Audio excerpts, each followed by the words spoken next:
In a July open hearing of this committee following publication of the Mueller report, the Democrats engaged in a last-ditch effort to convince the American people that President Trump is a Russian agent. That hearing was the pivotal finale of a 3-year-long operation by the Democrats, the corrupt media, and partisan bureaucrats to overturn the results of the 2016 election. After the spectacular implosion of their Russia hoax on July 24th, in which they spent years denouncing any Republican who ever shook hands with a Russian, on July 25th, they turned on a dime and now claim the real malfeasance is Republicans' dealings with Ukraine. In the blink of an eye, we're asked to simply forget about Democrats on this committee, falsely claiming they had more than circumstantial evidence of collusion between President Trump and Russians. We should forget about them reading fabrications of Trump-Russia collusion from the Steele dossier into the congressional record. We should also forget about them trying to obtain nude pictures of Trump from Russian pranksters who pretended to be Ukrainian officials. We should forget about them leaking a false story to CNN while he was still testifying to our committee claiming that Donald Trump Jr. was colluding with WikiLeaks. And forget about countless other deceptions, large and small, that make them the last people on earth with the credibility to hurl more preposterous accusations at their political opponents. And yet now, here we are. We're supposed to take these people at face value when they trot out a new batch of allegations. But anyone familiar with the Democrats' scorched earth war against President Trump would not be surprised to see all the typical signs that this is a carefully orchestrated media smear campaign. For example, after vowing publicly that impeachment requires bipartisan support, Democrats are pushing impeachment forward without the backing of a single Republican. The witnesses deemed suitable for television by the Democrats were put through a closed-door audition process in a cult-like atmosphere in the basement of the Capitol, where Democrats conducted secret depositions, released a flood of misleading and one-sided leaks, and later selectively released transcripts in a highly staged manner. Violating their own guidelines, Democrats repeatedly redacted from the transcripts the name of Alexander Chalupa, a contractor for the Democratic National Committee who worked with Ukrainian officials to collect dirt on the Trump campaign, which she provided to the DNC and the Hillary Clinton campaign. The Democrats rejected most of the Republicans' witness requests, resulting in a horrifically one-sided process where the crucial witnesses are denied a platform if their testimony does not support the Democrats' absurd accusations. Notably, they are trying to impeach the president for inquiring about Hunter Biden's activities. Yet they refuse our request to hear from Biden himself. The whistleblower was acknowledged to have a bias against President Trump, and his attorney touted a coup against the president and called for his impeachment just weeks after the election. At a prior hearing, Democrats on this committee read out a purely fictitious rendition of the president's phone call with President Zelensky. They clearly found the real conversation to be insufficient for their impeachment narrative, so they just made up a new one. And most egregiously, the staff of the Democrats on this committee had direct discussions with the whistleblower before his or her complaint was submitted to the Inspector General.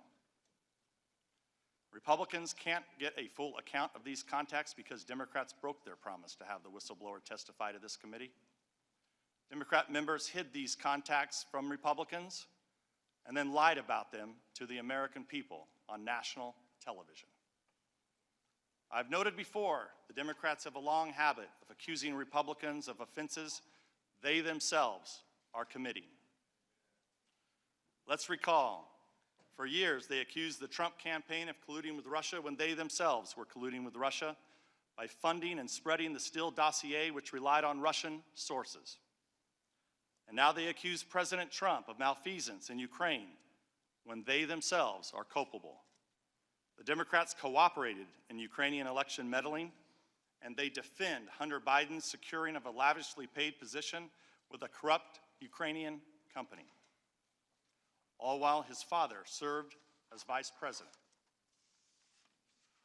Despite this hypocrisy, the Democrats are advancing their impeachment sham. But we should not hold any hearings at all until we get answers to three crucial questions the Democrats are determined to avoid asking. First, what is the full extent of the Democrats' prior coordination with the whistleblower? And who else did the whistleblower coordinate this effort with? Second, what is the full extent of Ukraine's election meddling against the Trump campaign? And third, why did Burisma hire Hunter Biden, and what did he do for them?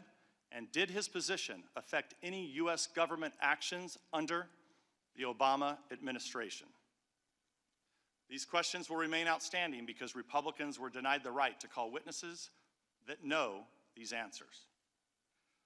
What we will witness today is a televised theatrical performance staged by the Democrats. Ambassador Taylor and Mr. Kent, I'd like to welcome you here. I'd like to congratulate you for passing the Democrat Star Chamber auditions held for the last weeks in the basement of the Capitol. It seems you agreed, witting or unwittingly, to participate in a drama. But the main performance, the Russia hoax, has ended, and you've been cast in the low-rent Ukrainian sequel. I'll conclude by noting the immense damage the politicized bureaucracy has done to Americans' faith in government. Though executive branch employees are charged with implementing the policies set by our president, who is elected and responsible to the American people, elements of the civil service have decided that they, not the president, are really in charge. Thus, as we'll learn in these hearings, after expressing skepticism of foreign aid and concern about foreign corruption on the campaign trail, President Trump outraged the bureaucracy by acting skeptically about foreign aid and expressing concerns about foreign corruption. Officials' alarm at the president's actions was typically based on second-hand, third-hand, and even fourth-hand rumors and innuendo. They believed it was an outrage for the president to fire an ambassador, even though the president has full authority to retain or remove diplomats for any reason at any time. Officials showed the surprising lack of interest in the indications of Ukrainian election meddling that deeply concerned the president, at whose pleasure they serve. Despite all their dissatisfaction with President Trump's Ukraine policy, the president approved the supply of weapons to Ukraine, unlike the previous administration, which provided blankets as defense against invading Russians. By undermining the president, who they are supposed to be serving, the elements of the FBI, the Department of Justice, and now the State Department have lost the confidence of millions of Americans who believe that their vote should count for something. It will take years, if not decades, to restore faith in these institutions. This spectacle is doing great damage to our country.